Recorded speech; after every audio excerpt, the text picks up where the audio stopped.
জাল বহুদূর বিস্তৃত, জেলার বিভিন্ন জায়গায় জাল পাসপোর্টের জাল বিস্তৃত রয়েছে আমরা দেখছি। আর এবার আধার কার্ড উদ্ধার, রাশি রাশি আধার কার্ড উদ্ধার।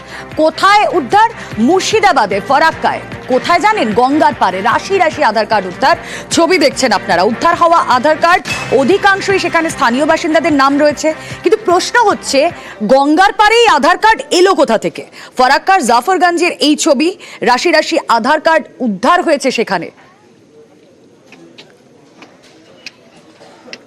সকালবেলাতে আমি যখন ঘুমিয়েছিলাম তো আমার এক বন্ধু ফোন করলো, এই সামনেই বাড়ি। ও ফোন করে বললো যে তোর আধার কার্ডটা এখানে পড়ে আছে, এসে নিয়ে যা। তো আমি আসলাম, রীতিমতো গঙ্গার ধারে আসলাম, ঘুম থেকে উঠে রীতিমতো এসে দেখি যে আমার আধার কার্ড প্লাস আরও অনেক, মোটামুটি প্রায় 30-40টা মতো আধার কার্ড এখানে পড়েছিল।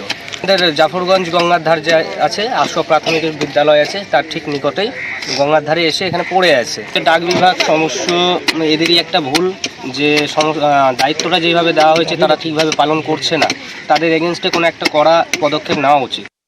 দেখুন, প্রাথমিকভাবেই পাসপোর্ট জালিয়াতির যে চক্র তা একেবারে ত্রিভুজা।